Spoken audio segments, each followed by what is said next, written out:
여러분 정말 반갑습니다. 제가 취임 후에 여러 계층의 현장을 방문했습니다. 다소 늦은 감이 있습니다. 오늘 G밸리에서 초청해 주셔서 정말 기꺼운 마음으로 오늘 이 자리에 섰습니다. 제가 가끔 조찬 모임을 가고 있는데 되게 7시 반까지 오세요. 그래서 아침 식사하면 8시부터 강의를 하시는 분이 있는데 유일하게 7시까지 오세요. 그래서 이런 모임도 있구나. 여러분들이야말로 대한민국에서 가장 얼리버드 모임 아닐까 이렇게 생각합니다. 구로단지가 과거에 우리나라의 산업화에 정말 전통적인 산업화의 상징으로 되어 있었습니다만 지금 구로는 엄청나게 변해왔고 앞으로 구로라는 단어는 아마도 실리콘밸리와 더불어가는 그런 대명사로 자리매김하지 않을까 기대를 해봅니다. 오늘 제가 특별히 이 자리에 기꺼이 서게 된 이유는 3대 미스테리 중에 하나죠. 창조경제. 도대체 창조경제가 뭔지 여러분과 함께 되게 언론에서 제가 짤막한 코멘트를 하긴 합니다만 그거 가지고는 충분하지 않더라고요. 그래서 여러분과 함께 왜 창조경제라는 부분이 필요한지 또 그게 뭔지 또 앞으로 뭘 지향하는지 같이 한번 얘기를 나눠보고 또 여러분의 의견을 많이 듣고 싶습니다. 그러니까 현장에 가보면은 정말 현장의 목소리를 들으면은 저희가 저희 국장 과장들한테 1시간, 2시간 보고 받는 것보다도 아주 명쾌하게 머리가 잘 정리가 되더라고요. 그래서 오늘 시간이 충분치 않으면은 우리 G밸리 산업협회를 통해서 여러분께서 의견을 정리해 주시면은 하나도 빠뜨리지 않고 다 리뷰를 하겠습니다.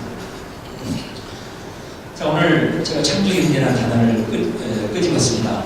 저는 항상 창조경제라는 단어를 얘기할 때마다 그냥 창조경제라고 얘기를 하지 않습니다.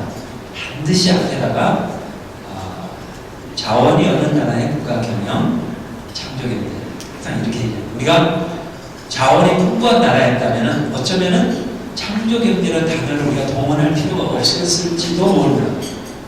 정말 우리 처절하게 자원이 없는 나라가 이 21세기 파도를 어떻게 헤쳐나갈까 라는 관점에서 여러 가지 생각을 해봤는데 역시 창조경제라는 단어가 가장 어울리겠구나. 요즘에 유행이죠. 뭐는 네모다.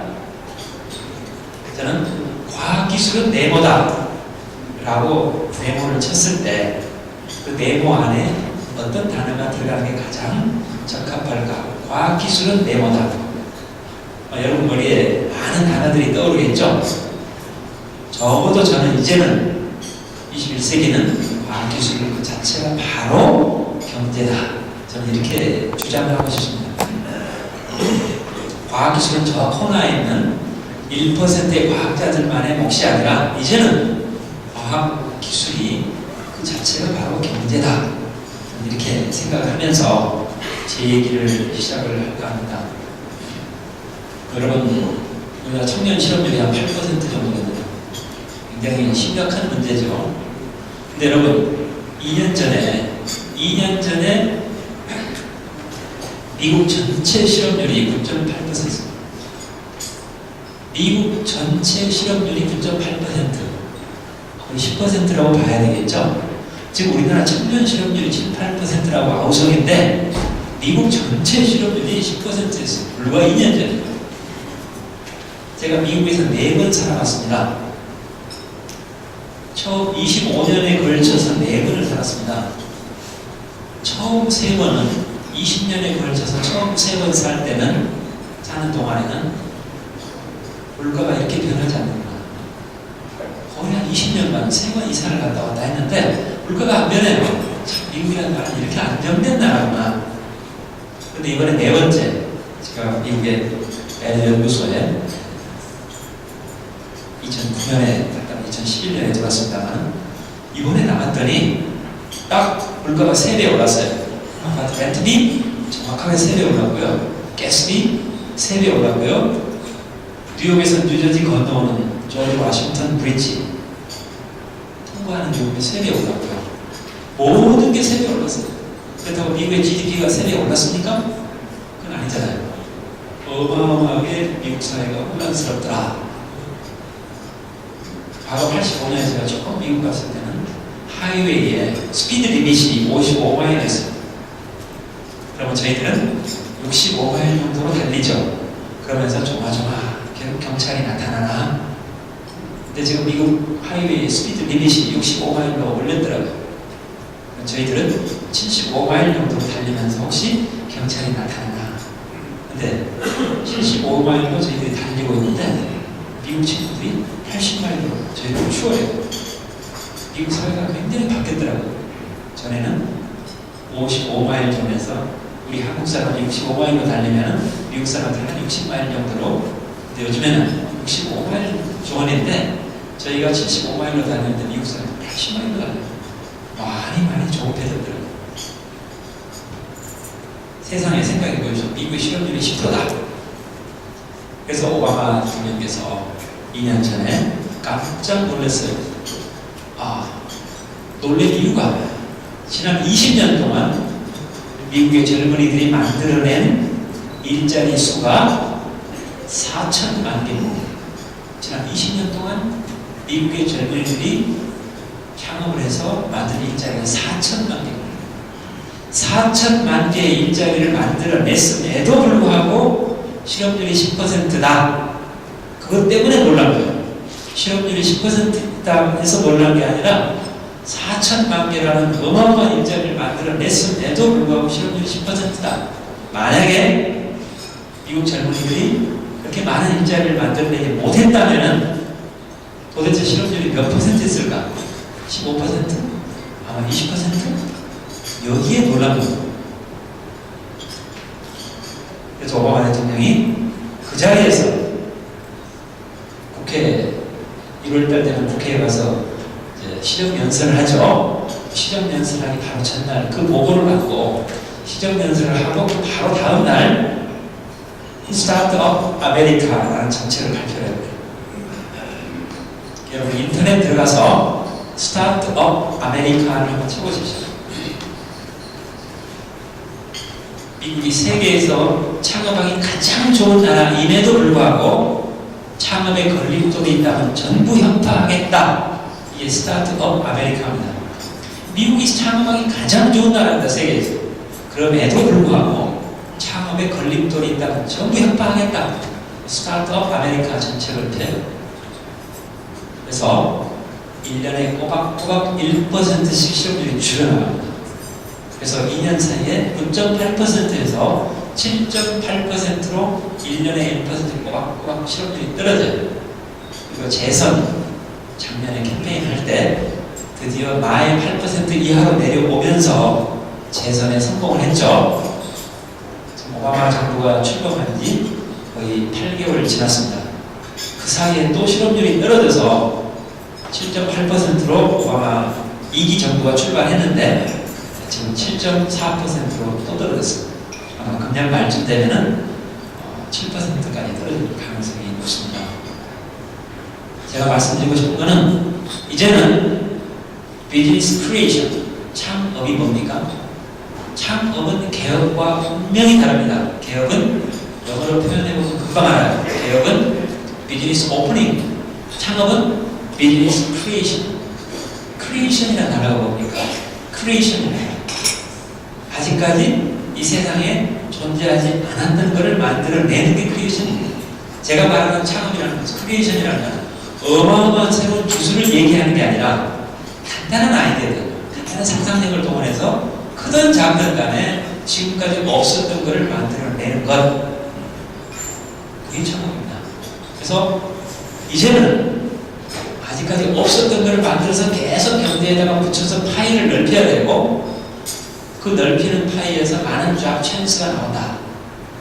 얼마나 많은 일자리가 사라졌으면은 4천만 개의 일자리를 만들어냈음에도 불구하고 실업률이 엄청나게 올랐겠느냐.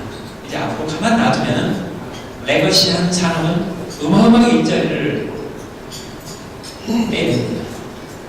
그거를 메꿔주는 것은 없는 것을 만들어내는 비즈니스 크리에이션이다.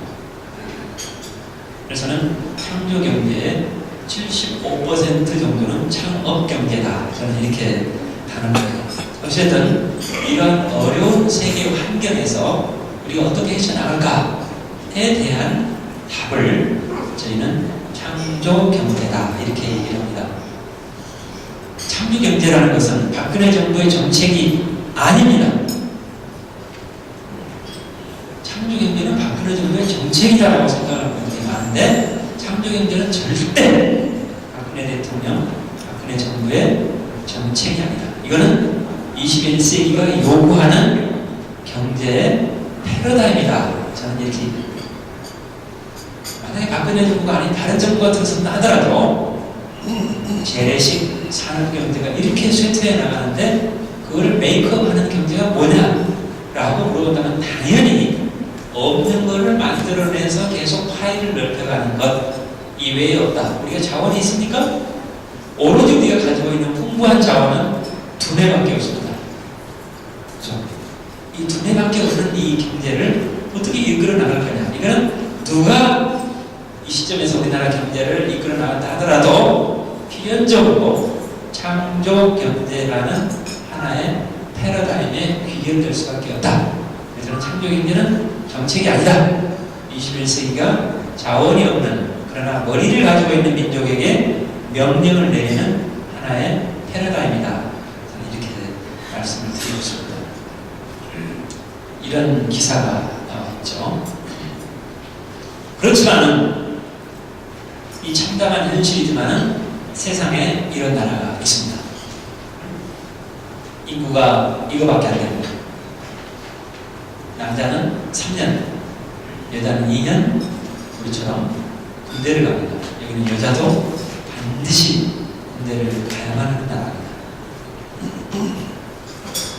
이 나라 인구는 전 세계 인구 1000명당 1명꼴입니다. 750만 명밖에 안 됩니다. 네. 그리고 나라 이스라엘인데 이스라엘 안에 유대인이 750만 명이 있고요. 이스라엘 바깥에 전 세계에 또 750만 명의 유대인이 있습니다. 합하면 얼마입니까? 1500만 명이죠. 대한민국 수도권 인구가 얼마입니까? 2300만입니다.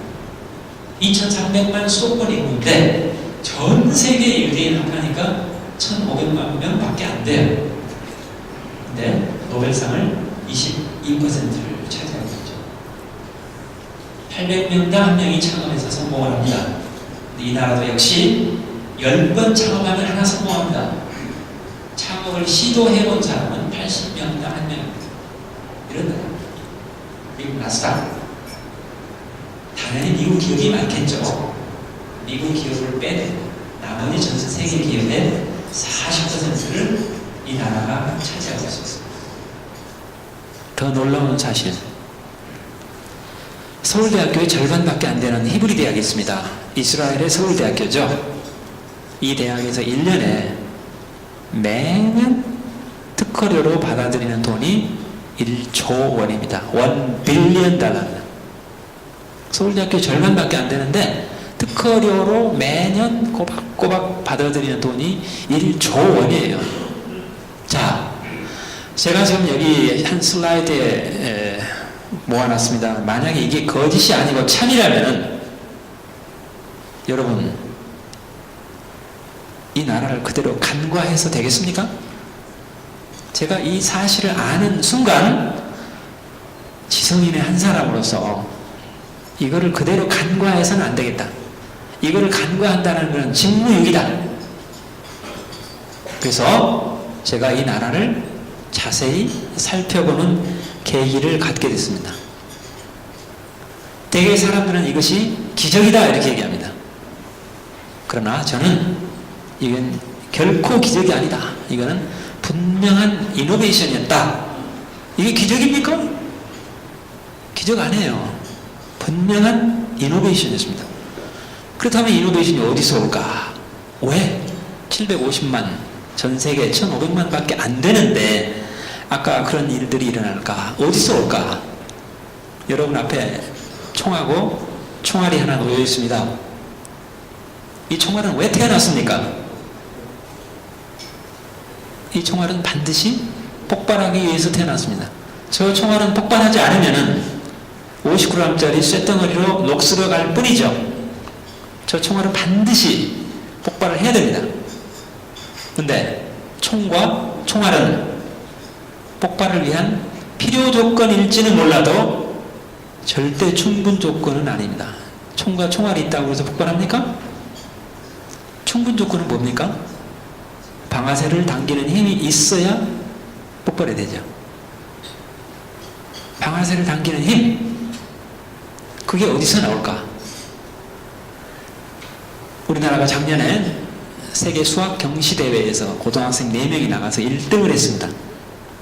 금년에 2등 했습니다. 작년에 1등 할 때 720점을 받았어요. 2등이 싱가포르 700점 받았습니다.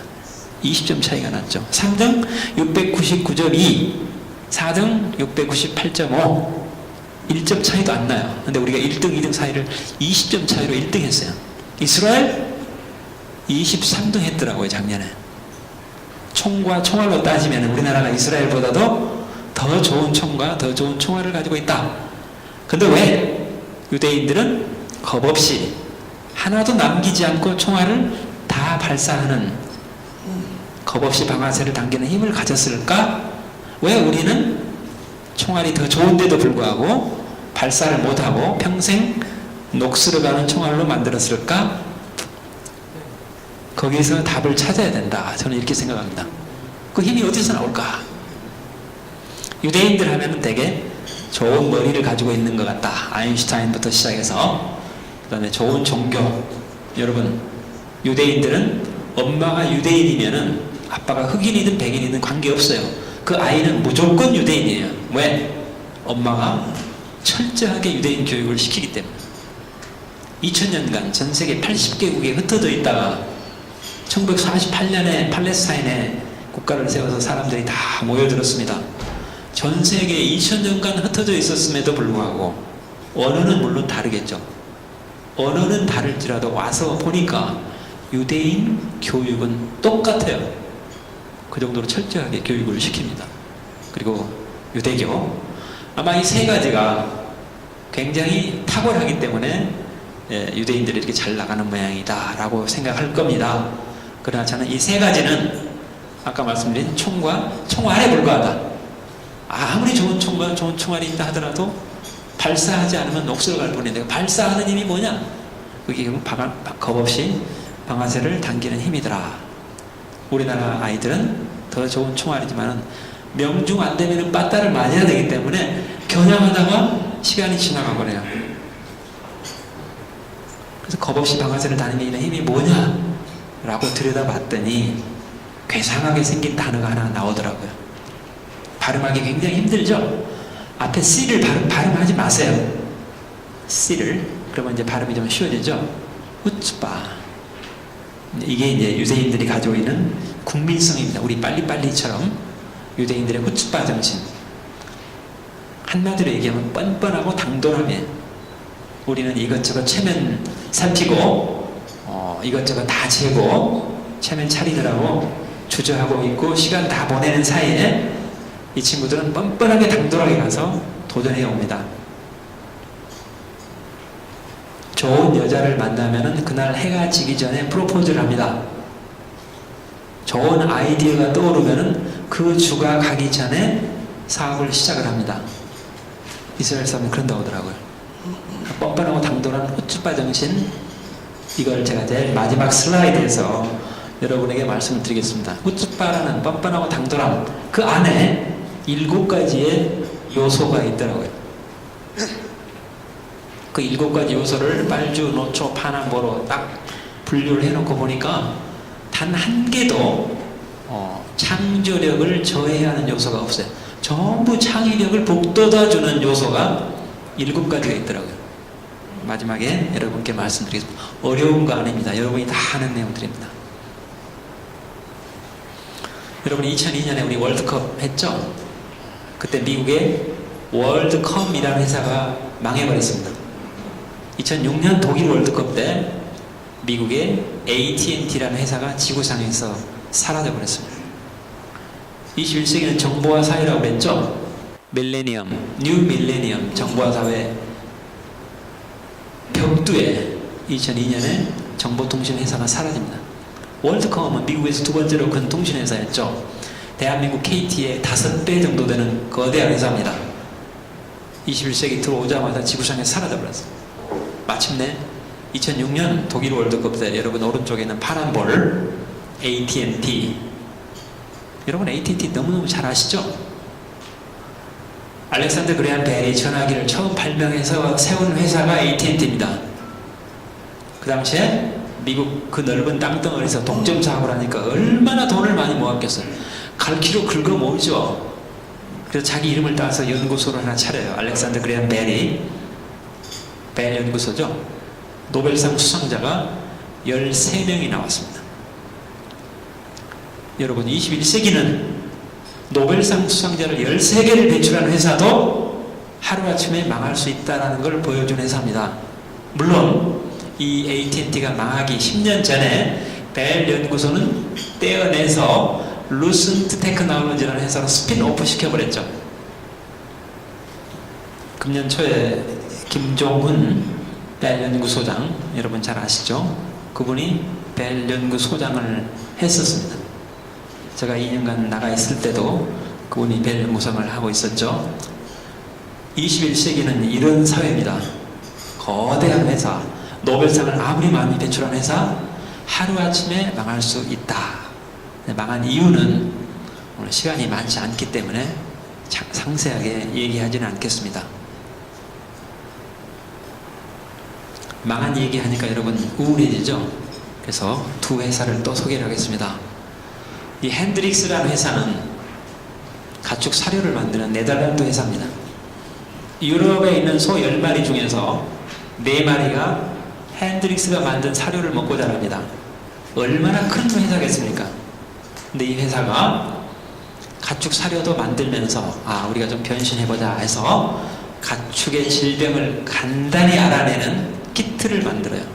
소의 혈액, 타액, 소변에다가 키트를 딱 적시면은 변화하는 색깔을 보고 금방 어느 병에 걸려있는지를 알아내요. 그러다가 이 회사가 한 번 더 변신을 합니다. 병만 알면 뭐해? 치료 예방을 해야지. 치료 예방하는 백신 회사로 한 번 더 거듭납니다. 똑같이 소를 타겟으로 했지만은 사료라는 프로덕트에서 질병을 진단하는 서비스를 거쳐서 이제는 아예 치료 예방까지 하는 백신 회사로 바뀝니다. 프로덕트, 서비스, 솔루션. 이 회사는 매출은 프로덕트, 사료에서 많이 나오지만은 프로핏은 오른쪽으로 갈수록 프로핏이 많이 나타납니다. 밑에 있는 ICI Explosive, 이 회사는 다이너마이트를 만드는 캐나다 회사입니다. 어마어마하게 큰 회사예요. 그런데 이 회사도 다이너마이트를 만들면서 동시에 다이너마이트를 취급하니까 땅속에다가 삼각형, 사각형, 마름모골 다양한 모양으로 다이너마이트를 묻어놓고 동시 폭발을 해서 지진파, 반사파를 분석을 해서 수천 수만 번을 하다 보니까 땅속을 마치 크리스탈을 들여다보듯이 투명하게 보는 그런 눈을 갖게 됩니다. 그래서 이 회사는 다이너마이트 회사로 출발했지만은 지금 현재는 세계 최고의 지질 탐사 회사로 더 유명합니다. 저는 여기서 창조 경제에 나갈 길을 여기서 힌트를 얻을 수 있다. 여러분이 프로덕트 영역에 머물러 있다면 서비스로, 서비스 영역에 머물러 있다면 솔루션으로 shift right, 오른쪽으로 이동하는 것. 제가 여러분의 비즈니스 장르를 일일이 다 알지 못하기 때문에 여기서 컨설팅을 할 수는 없지만은 여러분이 이 두 회사의 모델을 상상을 하면서 내가 가야 될 길이 어딜까? 오른쪽으로 시프트해 나가는 노력. 저는 이게 창조 경제다. 대개의 사람들이 창조 경제가 뭐냐라고 물어봅니다. 저는 창조 경제는 답이 없다라고 얘기합니다. 창조 경제의 모범 답안이 나가는 순간 그거는 창조 경제가 아니다. 우리나라 사람들이 어려서부터 모든 문제에는 모범 답안이 있다라고 교육을 받았습니다. 그 모범 답안이 뭐냐? 나 100점 맞아야 되겠다. 저는 창조경제는 모범 답안이 없다. 아까 말씀드렸듯이 이 세상에 크든 작든 없던 것을 만들어서 경제 파이를 넓혀가는 것, 그 모든 것의 합이 창조경제다. 그래도 여러분이 꼭 모범 답안이 필요하다고 하는 사람들이 있어요. 그래서 그 사람들한테는 이렇게 얘기합니다. 우리나라 경제 이미 창조경제 해오고 있었다. 과학기술이 우리나라 경제를 여기까지 지탱해 왔죠. 그러나 과학기술은 대한민국 국민의 1%의 과학기술자들입니다. 그 사람들이 우리나라 경제를 R&D를 통해서 여기까지 이끌어 왔습니다. 이제는 나머지 99% 국민들의 상상력, imagination, 이것도 채로 잘 걸러서 과학기술하고 접목을 해서 새로운 창조경제의 씨앗을 만들어야 된다.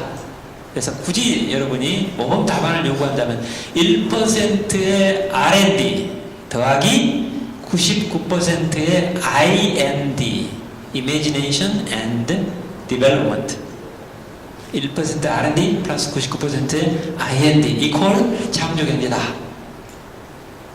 굳이 답을 얘기하라면 저는 그렇게 얘기합니다. 상상력이라는 간단한 아이디어가 얼마나 많은 산업을 혁신을 시켰는지 이따가 제가 이스라엘 사례를 들어보이겠습니다. 우리나라는 처절하게 자원은 없지만 그래도 다행스러운 것은 디지털 토양만큼은 세계에서 가장 비옥한 곡창지대를 가지고 있다. 저는 이렇게 자부합니다. 제가 지난주에 스위스 제네바에 있는 ITU 국제전기통신연합에서 상을 하나 받아왔습니다. 대한민국이 쉽게 얘기하면 세계에서 가장 비옥한 디지털 토양을 가지고 있는 나라다 해서 1등 상을 줬어요. ICT Development Index, 정보통신 개발 지수 넘버 1, 그것도 4년 연속. 그래서 지난 3년간은 제네바 주재 대사가 상을 받아왔는데 이번엔 4년 연속이니까 정부 부처에서 와서 상을 받으십시오 해서 제가 날아가서 상을 받아왔습니다. 디지털 토양은 세계에서 우리가 가장 비옥하다.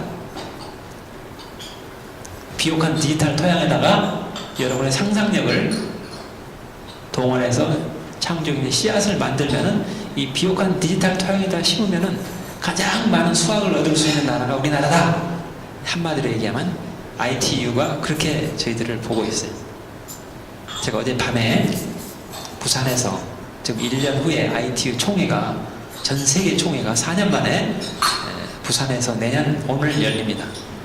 그래서 어제 그걸 기념하기 위해서 ITU 뚜레라는 사무총장이 한국으로 와서 부산에서 KBS 열린음악회를 어제 했습니다. 밤 12시, 집에 오니까 1시 됐더라고요. 끝나고 오니까 왔습니다. 역시 뚜레 사무총장도 한국을 와서 보더니 정말 대한민국이야말로 앞으로 창조경제를 이끌어 나갈 수 있는 가장 좋은 텃밭을 가지고 있다, 이렇게 얘기를 하더군요. 여러분, 지구의 나이가 46억 년 됐습니다. 근데 불과 100년 전까지 지구는 6억 명 이상의 인구를 늘리지 못했어요. 얼마나 척박한 땅이든지 6억 명 이상이 먹고 살 식량이 나오질 않아요. 근데 독일의 하버가 질소 비료를 개발합니다.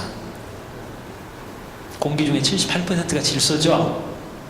이 질소가 땅에 녹아 들어가야 되는데 이 질소가 녹아 들어가려면 150기압으로 압축을 해줘야 돼요. 여러분, 자연 상태에서 150기압이 어디서 나옵니까? 안 나와요. 그 많은 질소가 땅에 녹아 들어갈 수가 없어요. 근데 여러분, 식물이 단백질을 만들려면 반드시 질소 비료가 필요합니다.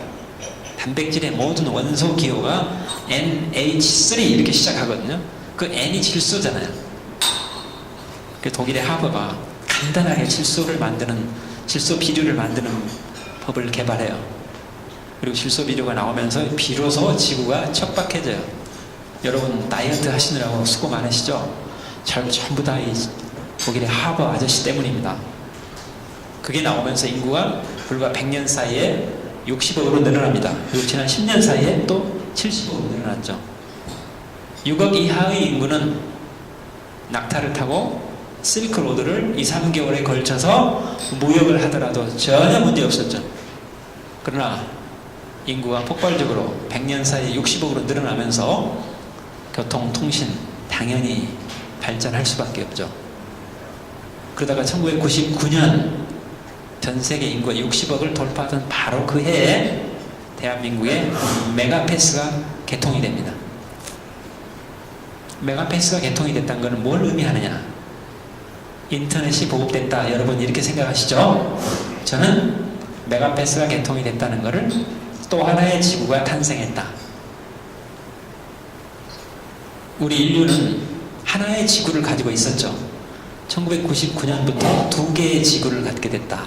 하나는 우리가 발로 딛고 있는 이 지구, 또 하나는 눈에 보이지는 않지만 엄연히 존재하는 지구. 여러분이 하루에도 몇 시간씩 그 새로운 눈에 보이지 않는 지구에서 살다 옵니다.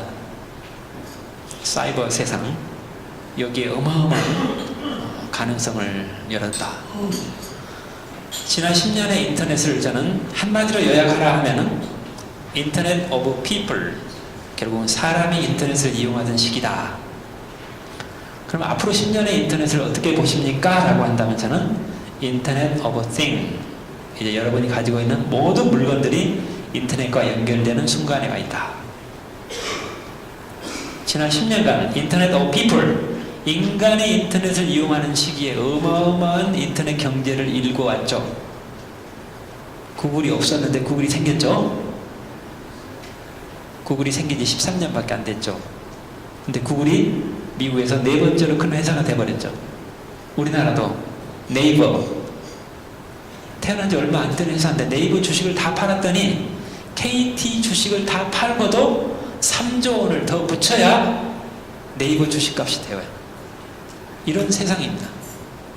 인터넷 하나가 등장함으로 인해서. 그럼 앞으로 10년은, 지난 10년이 그랬는데 앞으로 10년은 어떻게 될까? 지난 10년간 인터넷 이코노미가 1이라고 본다면 앞으로 10년은 인터넷 이코노미 2다. 앞으로 인터넷 이코노미 2에 어마어마한 창조 경제가 도사리고 있다. 아까 모든 프로덕트를 서비스로 좀 바꿔버리라고 그랬죠. 자동차, 현대가 세계 4위 자동차 회사로 컸습니다. 앞으로 5년, 10년 후에도 현대가 나사를 조여서 자동차를 만들 거라고 생각하십니까? 앞으로 5년, 10년 후에는 중국이 열심히 나사를 조여서 자동차를 만들어 오면 우리나라가 해야 될 일은 뭐냐? 거기다가 소프트웨어를 탑재를 했더니 갑자기 자동차가 눈을 부릅뜨면서 주인을 알아보는 자동차로 바뀌어버려요. 그리고 중국에서 10,000불짜리 자동차를 조립을 했는데 우리가 소프트웨어를 탑재하는 순간에 20,000불짜리 차로 바뀌어버려요. 주인이 나타났더니 자동차가 뭘 인식했는지 모르겠어. 내 얼굴을 인식했는지, 내 냄새를 인식했는지 모르겠지만은 주인이 저기 나타나니까 자동차가 꼬리치며 반갑다고 아우성이에요. 내가 운전을 하고 한참 가는데 내 옆좌석에 내 8살짜리 딸내미가 앉아있다는 것을 자동차가 알아내요. 몸무게로 알아내는지 뭘 알아내는지 나는 모르겠어요. 근데 알아내요. 1시간쯤 지나니까 자동차가 이 8살짜리 딸내미가 지루해야 할 걸 예측을 하고 아이한테 말을 걸어옵니다. 어제 들려줬던 얘기 마저 들려줄까? 라고 물어와요. 이제 우리가 해야 될 일은 프로덕트를 서비스를 솔루션으로 바꿔버리는 것. 나이키가 중국에서 20불짜리 신발을 만들어 오면은 우리가 해야 될 일은 뭐냐? 뒷창에다가 칩을 꽂아서 내 건강을 보조해주는 신발로, 신발이라는 프로덕트가 아니라 내 건강을 도와주는 서비스로 바꿔버려야 됩니다. 아침에 칩을 신발에다 꽂고 나오면은 내가 하루 동안 운동한 걸 전부 얘가 알고 있어요. 그래가지고 집에 들어가면은 GPS가 알아요. 아, 오늘 하루 일과가 끝나고 집에 들어왔구나. 그래서 오늘 내가 운동한 양을 다 측정을 해서 클라우드 컴퓨팅 안에 있는 내 데이터베이스에다 그걸 집어넣습니다. 매일매일 지가 집어넣어요. 한 10년쯤 지났더니 내가 지난 10년간 운동했던 그래프가 딱 거기에 저장이 다 나옵니다. 우리가 빅데이터 그러죠. 저는 그거를 my own big data, 나만의 빅데이터. 이제 your own big data들이 앞으로 클라우드에 많이 저장이 되고, 내가 아파서 병원에 가면은 의사가 your own big data 좀 한번 열어봅시다. 쫙 열어봤더니 미스터 현 지난 10년 동안 어떤 운동을 했고, 지난 1년 동안은 운동량이 좀 부족했고, 보면 알아요. 그냥 이 순간에 아파서 왔을 때 그 순간에 혈압만 재가지고 진단하는 의사하고 my own big data를 10년치를 다 보고 진단하는 사람은 누가 더 정확하게 진단하겠습니까? 앞으로는 이렇게 바뀌어야 됩니다. 여러분 앞에 스푼이 놓여 있죠? 스푼 바닥에 앞으로 센서가 붙게 되고, 여러분이 스푼을 국물에다 딱 집어넣는 순간 2.3% 소금물이구나. 스푼이 알아내요. 여러분이 먹는 거를 카운트를 합니다. 한 숟가락, 두 숟가락, 스푼이 다 카운트를 해요. 한 자리에서 하루에 먹어야 될 소금량의 4분의 1을 오버하면은 스푼 끝에 노랗게 LED에 불이 들어옵니다. 더 먹지 말라는 신호겠죠? 그래도 국이 아까우니까, 버리기 아까우니까 한 숟가락만 더 먹을게 하면서 스푼을 딱 국물에다 집어넣는 순간, 여러분 스마트폰에 진동 모드 있죠? 부르르 뜨는 거. 스푼이 부르르 떨기 시작해. 아무리 국을 떠도 흩어져서 안 떠져요. 우리가 해야 될 일들이 모든 프로덕트를 서비스 솔루션으로 바꿔버린다는 생각, 거기에 대한 창조경제의 가능성이 엄청나게 많이 놓여있다. 여러분의 비즈니스를 여기 나와 있는 example을 통해서 어떻게 바꿔야 될지 한번 상상해 보시기 바랍니다. 제가 KT 부사장 마치고 2009년에 미국 벨 연구소로 갔습니다. 우리 김종훈 박사가 초청을 해서 갔습니다. 갔는데 마침 베스트셀러가 하나 미국에 나와 있더라고요. 여기 보시는 스타트업 네이션이라는 책이 미국에서 베스트셀러가 되어 있더라고요. 그 책을 제가 번역을 하게 됐습니다. 이 책이 이스라엘이 왜 21세기에 경제 기적과 같은 일을 만들어냈을까에 대한 답이 저기 적혀 있더군요.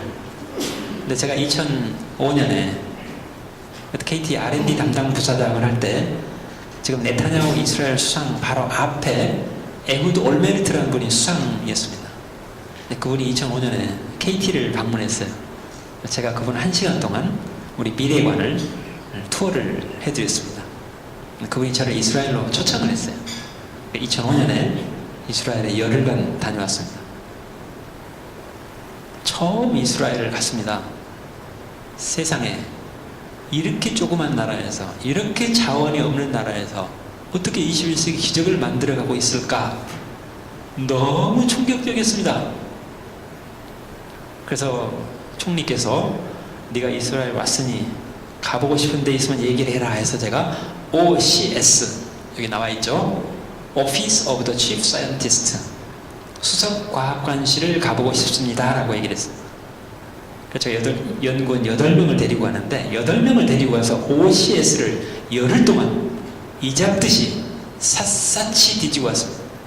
그때 제가 너무너무 충격을 받았어요. 야, 자원이 없는 나라는 자원이 있는 나라하고 국가 경영 방식이 이렇게 달라야 되는구나. OCS 150명의 과학자들이 이스라엘 경제를 이끌어 나가는 작곡가들이더라고요. 오케스트라 연주하려면 뭐가 필요합니까? 작곡이 필요하죠. 작곡만 돼 있으면은 연주는 가능합니다. OCS가 작곡해놓은 대로 각 부처의 장관들은 바이올린을 켜면 되고, 첼로를 켜면 되고, 피아노를 치면 돼요. 이 사람들이 작곡해놓은 대로. 실제 경제를 리드해 나간 사람이 누굽니까? 각 부처의 장관이 아니라 이 150명의 과학자들이에요. 그래서 저는 역시 자원이 없는 나라는 과학으로 먹고 사는구나. 각 부처의 장관, 총리, 대통령이 이 나라를 움직이는 게 아니라 이 150명의 과학자들이 그려놓은 대로 경제를 움직이는구나. 그거를 제가 보고 왔습니다. 그래서 이번에 박근혜 정부에서 과학기술이 네모다. 네모에 뭐가 들어갈까요? 그게 바로 경제입니다. 그게 이제 창조입니다. 그래서 어쨌든 저 책을 제가 번역을 하면서 많은 걸 느꼈습니다. 1960년대, 1948년에 이스라엘이 독립을 했으니까 우리랑 똑같은 해 60년이면 불과 12년밖에 안 지났죠. 거기에서 세계 최고의 농업국가를 만들어냅니다. 이 나라는 1년에 비가 400mm밖에 안 옵니다. 1년에 400mm밖에 안 오는데 세계 최고의 농업국가를 만든 나라예요. 농업에는 한계가 있죠. 그래서 그때 OCS를 만들어서 과학기술로 먹고 살아보자 해서 맨 먼저 손을 댄 게 바닷물을 민물로 만드는 기술입니다. 비가 400mm밖에 안 도니까 얼마나 갈증이 심해요. 그러나 그 앞에 지중해에는 바닷물이 넘실거리고 있어요. 이 많은 물인데 왜 우리가 갈증을 느껴야 되나? 바닷물을 민물로 바꿔보자. 여러분, 바닷물을 민물로 바꾸는 거 얼마나 쉬운 일입니까? 바닷물을 끓여서 수증기가 나오면 소주 내리듯이 냉각하면 되죠. 그러나 물 1리터를 얻기 위해서 기름이 2리터가 들어간다. 그러면 문제가 달라지죠. 이 나라는 석유가 안 나오는 나라. 그래서 역삼투압을 개발해요. 여러분, 배추에다 소금을 뿌리면 배추 안에 있는 물이 소금 쪽으로 빠져나오죠. 배추의 삼투막을 통해서. 그러니까 이스라엘 젊은이들은 그걸 거꾸로 생각한 거예요.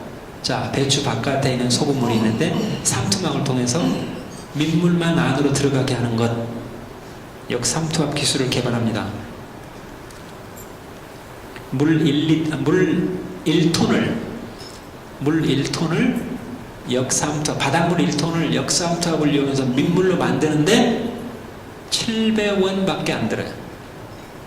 아까 물 1리터를 증발시켜가지고 민물로 만드는데 기름이 2리터가 들어가는데 물 1톤을 1m죠. 1큐빅의 바닷물을 민물로 만드는데 700원밖에 안 들어요. 요 기술을 만들었어요. 얼마나 소중한 기술입니까 이게. 이 나라는 먹는 물의 90%를 바닷물을 정제해서 먹습니다. 전 세계 젊은이들한테 바닷물은 육지에서 흘러서 어디로 갑니까? 라고 물어본다면 전 세계 젊은이들은 바다로 흐르죠. 강물은. 이스라엘 젊은이들한테 여러분이 강은 어디에서 출발해서 어디로 갑니까? 라고 물어본다면 빤히 쳐다보면서 강물이 바다에서 출발해서 산으로 올라가죠. 생각이 달라요. 우리하고 완전히 생각이 달라요. 바닷물이, 강물이 바다에서 출발해서 육지로 올라간다라고 얘기하는 사람들.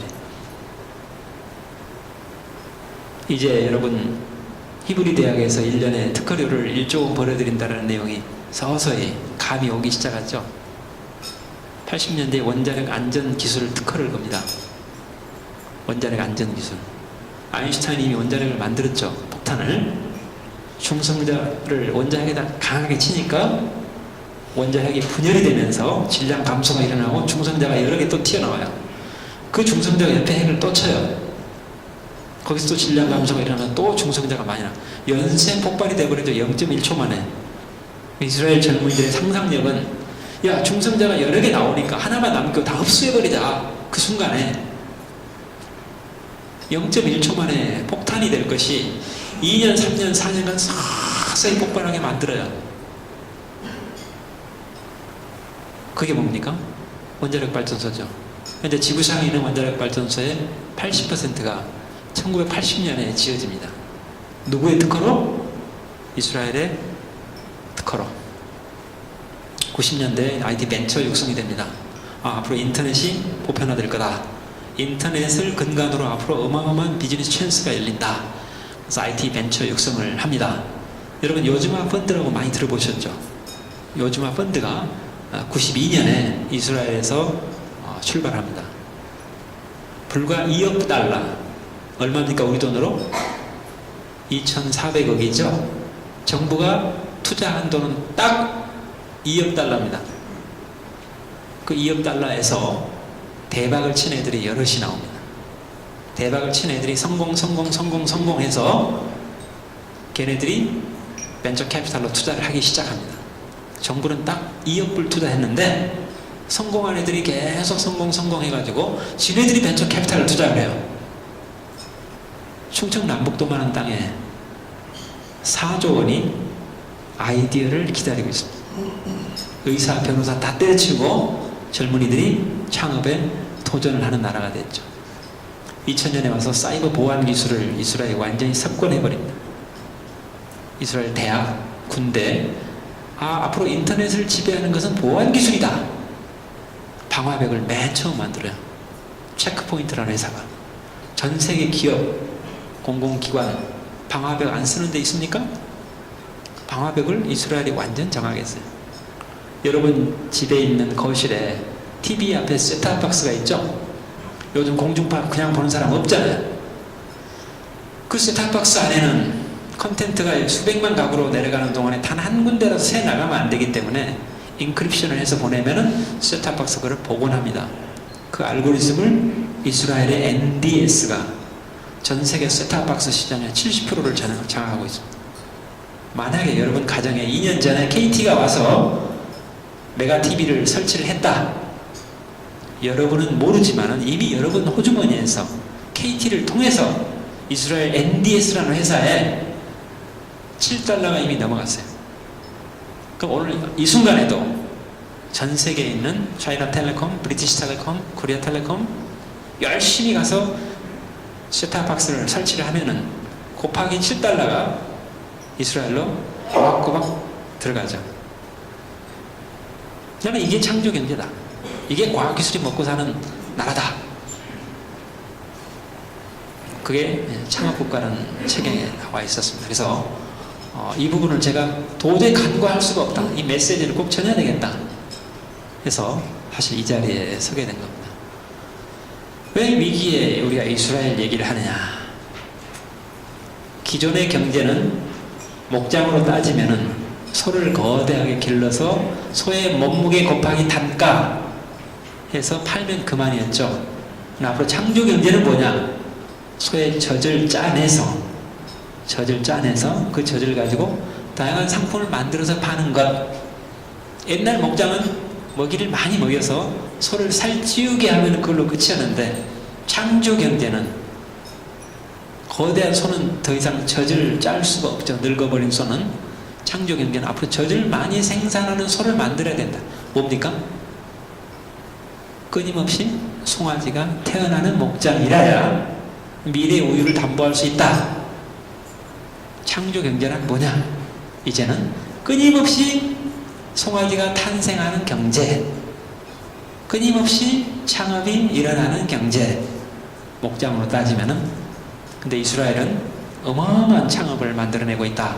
1년에 이스라엘에서 만들어내는 창업의 수가 유럽 전체가 1년에 만들어내는 창업 수하고 같아요. 이 나라는 아주 착한 마피아들이 많아요. 페이팔 마피아 하나 소개할게요. 페이팔이라는 회사를 이 젊은이 9명이 만들어냅니다. 그래가지고 2002년에 이 회사를 미국의 이베이에다 팔아요. 18억 달러에. 그럼 1인당 얼마씩 받습니까? 평균 2억 달러를 받죠. 그럼 우리나라 돈으로 한 2,400~500억.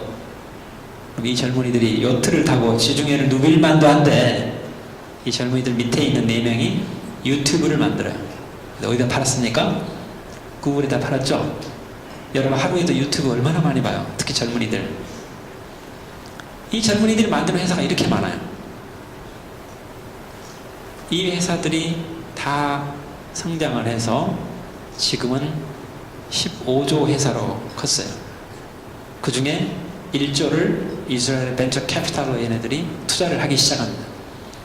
제가 페이팔 마피아 하나만 소개했는데 이런 마피아들이 이스라엘에 엄청 많아요. 그러니까 정부는 딱 2억 불 투자했는데 그 나머지는 민간 섹터에서 알아서 벤처 캐피탈이 계속 성장하고 있는 겁니다. 과거에 우리도 벤처 정책을 폈죠. 퍼블릭 섹터에서 계속 돈을 만들어서 공급을 하다 보니까 모럴 해저드가 일어나죠. 이 나라는 민간 섹터에서 돈을 만들어가지고 투자를 하기 때문에, 민간이 투자를 하는 거기 때문에, 더군다나 벤처를 성공해본 경험을 가진 사람이 투자를 하기 때문에 허투루 돈을 투자를 하겠습니까? 성공률이 굉장히 높을 수밖에 없죠. 모든 컴퓨터에는 인텔 인사이드라고 적혀 있죠. 왜? 컴퓨터의 메인 프로세서가 인텔에서 칩을 만드니까. 이스라엘은 학교 교실에 가보면은 인텔 인사이드처럼 이스라엘 인사이드라고 적혀 있습니다. 우리는 학교에 가면 착하게 살자, 교훈. 여기는 이스라엘 인사이드. 전 세계인들이 아침에 일어나서 저녁에 잠잘 때까지 우리 기술 아니고는 못 버티게 만들어버리자. 몇 가지만 제가 소개를 하겠습니다.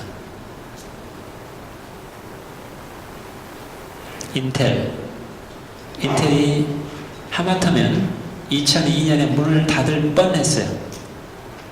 인텔의 창업자 중에 무어라는 사람이 있죠. 여러분 잘 아시겠죠. 무어의 법칙.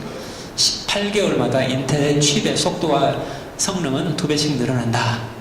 지난 30년 동안 단 한 번도 예외 없이 18개월마다 인텔의 칩 속도가 2배씩 늘어났습니다. 그러다가 8080 칩쯤 왔을 때 속도를 2배를 높이려고 하더니 워낙 속도가 빠르니까 열이 많이 나서 타버려요. 2배를 올려야 되는데 도저히 2배를 올릴 수가 없어요. 그때 인텔의 미국 산타클라라 바깥에 있는 해외의 가장 큰 연구소가 인텔 이스라엘 연구소가 있는데, 이스라엘 연구소에서 이 문제를 우리가 해결합시다. 10명의 직원들이 팀을 만듭니다. 5명은 반도체 전문가, 나머지 5명은 전혀 반도체와 무관한 친구들. 그 중에 이스라엘 운전병 출신이 한 명 끼어 있었어요. 그 사람이 뭐라고 제안하냐면은, 왜 자동차를 엔진 속도를 높여가지고 자동차를 빨리 가려고 하느냐, 이 바보 같은 녀석들아. 엔진 RPM이 1000일 때 자동차가 10km로 간다. 100km로 가려면은 RPM이 만으로 올라가야 되겠죠. 그러면 그 자동차가 견뎌내겠습니까? 5분도 안 돼서 불나버리죠. 운전병 출신은 이 바보 같은 녀석들아, 거기다 기아박스를 하나 집어넣어서 변속기아를 통해서 엔진 속도는 2000 이상 넘지 말게 만들어야지. 왜 엔진 속도가만 높여가지고 칩의 성능을 높이려고 하느냐, 이 바보 같은 녀석들아. 그 한마디가 힌트가 돼가지고 거기다 기아박스를 답니다. 여러분 듀얼 코어라는 얘기 들어보셨죠? 너무나 잘 아시겠죠? 트리플 코어, 요즘에는 쿼드 코어. 듀얼 코어가 뭡니까? 2단 기아를 장착한 인텔의 마이크로 프로세서입니다. 제가 2002년에 제주도에 가서 인텔에서 듀얼 코어를 최초로 탑재한 노트북 컴퓨터, 여러분 센트리노라고 기억나십니까? 센트리노를 2002년에 전 세계 동시 출시를 했어요. 근데 제가 KT 그 당시 이비즈니스 본부장이었는데 인텔에서 초청을 해서 대한민국에서는 제주도에서 오프닝 행사를 하니까 오세요 해서 가서 듀얼 코어를 최초로 탑재한 센트리노 노트북을 오프닝 할 때 제가 가 있었습니다. 그 센트리노라는 2단 기아를 장착한 노트북, 1단 기아는 노트북을 구동하고 2단 기아는 와이파이를 구동합니다. 최초로 노트북에다 와이파이를 장착한 센트리노가 2002년에 전 세계 동시 출시가 되면서 인텔의 주가가 10배로 뜁니다. 만약에 그게 안 나왔으면 2002년에 인텔 문 닫았어요. 단언컨대. 그 아이디어가 어디서 나왔습니까? 거대한 반도체 전문가의 아이디어에서 나왔습니까? 운전병의 상상력이 반도체 전문가의 기술과 접목이 돼서 창조 경제를 만들어낸 겁니다. 만약에 그 이미지네이션이 없었다면 인텔은 지금 이 세상에 존재할 수가 없어요. 대통령께서 창조경제 할 때마다 3가지 단어를 얘기합니다. 상상력, 과학기술, ICT. 상상력과 과학기술이 합해서 씨앗을 만듭니다. 창조경제. 그 씨앗은 어디에 떨어져야 되느냐? 아주 비옥하고 촉촉한 디지털 토양에 떨어져야 된다. ICT 토양에. 거기서 다양한 서비스, 다양한 솔루션이라는 열매를 맺는 것. 이게 창조경제입니다. 여러분 향어라는 물고기 들어보신 분 한 번이라도 한번 손 한번 들어보시죠. 향어. 예. 대학에 가면은 학생들은 모르더라고요. 교수들은 다 손들어요. 향어를 또 뭐라고 불렀어요 우리가? 네, 이스라엘 잉어라고 불렀죠. 그때 여러분 왜 이스라엘 잉어라고 부르는지 알고 불렀습니까? 모르고 불렀죠? 제가 창업가를 번역하면서 우리가 그때 먹었던 향어 왜 이스라엘 잉어라고 했는지 몰랐는데 이 책을 번역하면서 답을 알았습니다. 모든 물고기는 물에서 기른다고 그러죠. 근데 이스라엘 젊은이들은 사막에서도 우리는 물고기를 기릅니다. 사막에서 기르는 물고기. 갈릴리 호수에서 물을 끌어다가 농사를 지어야 되는데 갈릴리 호수는 해저 221m 있습니다. 해저. 거기서 물을 필요할 때마다 끌어오기가 힘들잖아요. 그래서 물을 왕창 끌어다가 사막을 파헤치고 안반층이 나오면 거기다 물을 저장을 해요. 거기다 물고기를 길러야 돼요. 왜? 사막이 워낙 척박하니까 유기농사를 해야 됩니다. 물고기에 배설물이 필요한 겁니다. 근데 거기다 물고기를 넣으면 다 죽어버려요. 왜? 바닷물과 민물의 염도의 중간, 그 다음에 온도가 한 20도 이상 되는 온천수가 돼버려요.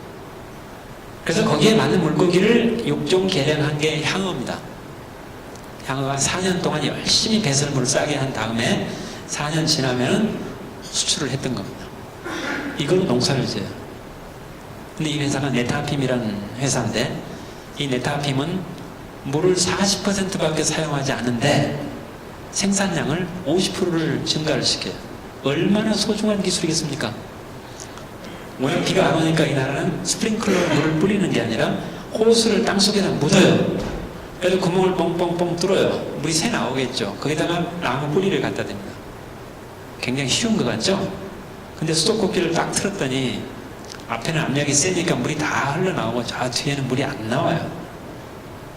그래서 구멍 뻥뻥뻥 뚫린 그 안에다가 특별한 멤브레인을 갖다가 붙였어요. 그랬더니 압력이 세든 약하든 1분에 물방울이 2방울씩 똑똑 떨어져요. 그 호스를 개발한 겁니다. 땅 속에다 묻었기 때문에 지펴면은 건조해요. 잡초가 자라질 않아요.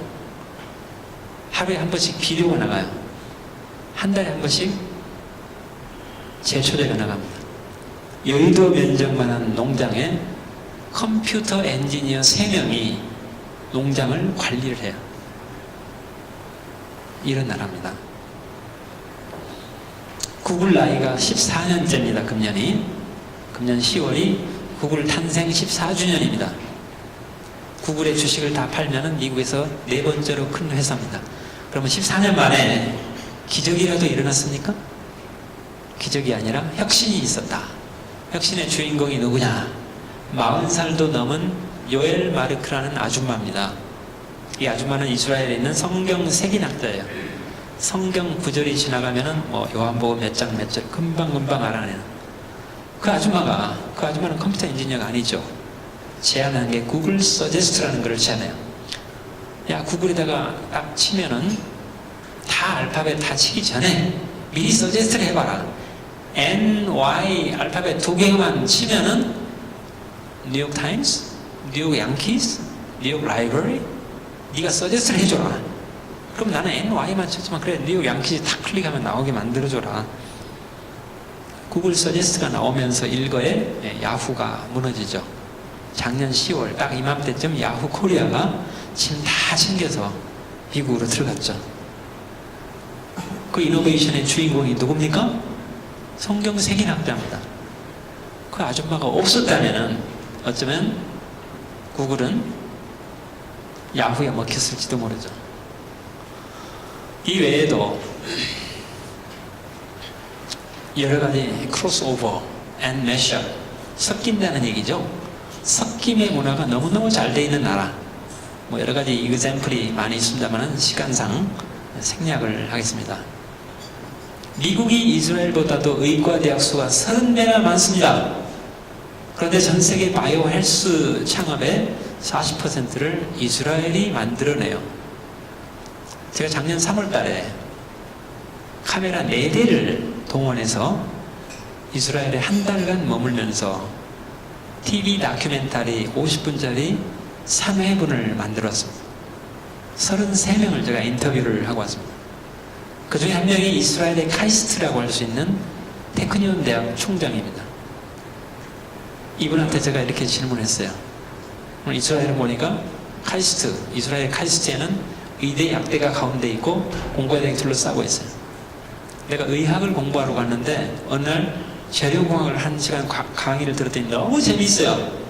본과 2학년인데 때려치우고 재료공학으로 졸업을 합니다. 내가 컴퓨터 사이언스를 하러 들어가는데 의학을 한번 공부를 했는데 너무 재미있어요. 그쪽으로 나와버려요. 자연스럽게 크로스오버하고 매시업을 잘하는 대학이더라. 그러다 보니까 어마어마한 기업을 만들어내고 융합이 일어나는 창조경제 우리가 이렇게 만들었습니다. 굉장히 리지드하게 만들었는데 여러분 너무너무 보링하니까 이거는 제가 생략을 하겠습니다. 우산이 하나 있죠. 만약에 오늘 아침 일기예보가 오늘 오후에 비가 많이 온다라고 했으면 여러분 우산을 챙겨왔을 겁니다. 근데 가랑비가 내린다면 다행이겠지만은 천둥 번개에다 우박이 내린다 하면은 튼튼한 우산을 준비해야 되겠죠.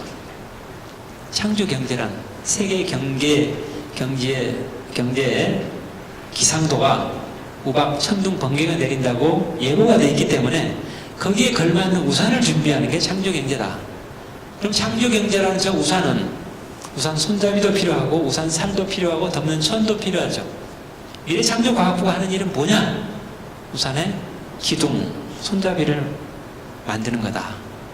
그리고 우산 살을 만드는 여러 부처와 합해서 창조경제를 만들어간다. 금년 상반기에 여러분은 잘 모르시겠지만은 25가지의 정책을 저희들이 크고 작은 정책을 폈습니다. 그 정책은 미래창조과학부 혼자 할 수 있는 것도 있고 다른 부처랑 같이 할 수 있는 것도 있고 우산을 만들기 위해서 25가지의 부품이 필요합니다. 그래서 그 부품을 이제 했는데 그 중에 몇 가지만 얘기하겠습니다. 이제는 이 방의 수영장에 융자란 물이 가득 차 있다면은 젊은이들이 수영을 하다가 실수하면은 익사를 하게 됩니다. 근데 이 수영장에 투자란 물이 가득 차 있다면은 젊은이들이 수영하다가 잘못해도 익사하지 않습니다. 그래서 용자란 물로 가득 차 있는 수영장을 투자의 물로 다 갈아치우겠다 하는 게 가장 큰 정책 중에 하나입니다. 세 번째, 인간이 아프면 비타민을 먹듯이 우리 사회도 이제는 비타민이 필요하다. 그래서 우리가 각 부처와 협력을 해서 창조경제 비타민을 만들 생각입니다. 비타민 A for agriculture, 비타민 E for environment, 환경에 관련된 여러 가지 문제점들을 우리 과학기술을 동원해서 해결하는.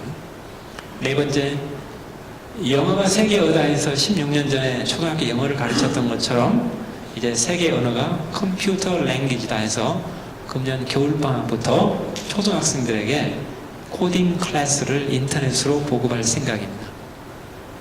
일곱 번째, 전 국민의 상상력을 국가 자산으로 하자 해서 전국에 있는 800개의 국공립 도서관을 무한 상상실로 전부 바꿀 생각입니다. 그리고 열흘 전에 저희들이 오픈했던 창조경제 타운이라는 사이트를 오픈했습니다. creativekorea.or.kr. 국민 누구라도 좋은 상상력이 있다면 거기다가 기여할 수 있도록 만들었습니다. 이 외에도 여러 가지가 있습니다만은 6가지 영역에 24가지 그 프로젝트가 지금 쭉 소개가 되고 있는데 이 부분 여러분이 참고하시기 바랍니다. 마지막 슬라이드입니다. 아까 제가 말한 후츠반에는 이 7가지가 들어가 있다. 시간이 없기 때문에 제가 곧 마무리를 5분 안에 마무리를 하겠습니다. 첫 번째가 informality, 포멀하지 않다 이런 얘기죠. 군대에서 회의를 하는데 장군이 전화를 받다가 늦게 도착했어요. 자리가 하나 비었어요. 장군이 거기 앉았어요. 뒤에 커피포트가 있어요. 이 회의 끝날 동안 내내 커피 서비스는 장군의 몫입니다. 거짓말 같죠? 장군의 몫입니다. 그 정도로 인포멀한. 두 번째, questioning authority, 질문에 대한 권리. 신입사원이라 하더라도 그날 회사에 대해서 건의할 사항이거나 회사가 잘못되고 있다고 생각하면 첫날 출근한 신입사원이 CEO 방을 박차고 들어와서 건의를 하고 질문하고 따지는 문화입니다. 우리가 그럽니까? 매셔. 아까 제가 얘기했죠. 서로 섞이고 섞이는 문화. 정말 섞이지 않으면 안 되는 문화. 리스크 테이킹. 위험 감수. 여기는 CEO가 팀장한테 미션을 줄 때 너 언제까지 이거 해와? 아니면 뭐가지야가 아니라 둘이 앉아서 내고를 합니다. 아 이거 이러이런 이유 때문에 15% 실패 가능성이 있겠지? 둘이 컨센서스를 맺어요.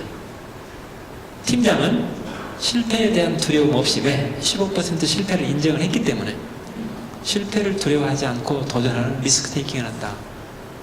미션 오리엔테이션. 이 나라는 미션이 내려가면 이러이러한 이유 때문에 불가능합니다라는 보고를 못하게 돼 있더라고요. 대신에 이런 조건이 되면 가능합니다. 이런 조건을 만들어 주세요. 이렇게 보고할 수는 있을지언정 이것 때문에 안 돼요라는 보고를 못하게 되는 문화더라고요. tenacity, 끈질김. 이거는 생략하겠습니다. 마지막으로 learning from failure. 실패로부터의 교훈. 모든 실패는 저울이다 다 합니다. 근데 저울이 눈금이 두 개밖에 없어요. failure, constructive failure. 눈금이 건설적인 실패로 눈금이 옮아가는 순간 실패는 바로 혼잡으로 그 순간 뒤바뀌어버려요. 두 사람이 사과를 하나씩 가지고 있는데 사과를 서로 교환하면은 1인당 그래도 하나씩 갖죠? 두 사람이 아이디어를 하나씩 가지고 있는데 아이디어를 서로 교환하면 1인당 몇 개씩 갖습니까? 2개씩 갖죠? 이게 이스라엘 교육의 알파요 오메가입니다. 아이디어를 많이 만드는 게 뭐냐? 토론이고 그럼 만든 아이디어를 서로 교환하는 게 뭐냐? 질문이다. 그래서 이 나라는 토론과 질문으로 모든 교육이 끝나버립니다. 아까 말씀드린 섞이고 섞이는 것 너무 중요한 것 같아요. 모든 실패는 저울에다 달자. 페일리어는 격려가 따라가고 컨스트럭티브 페일리어는 훈장으로 바뀌어버리는.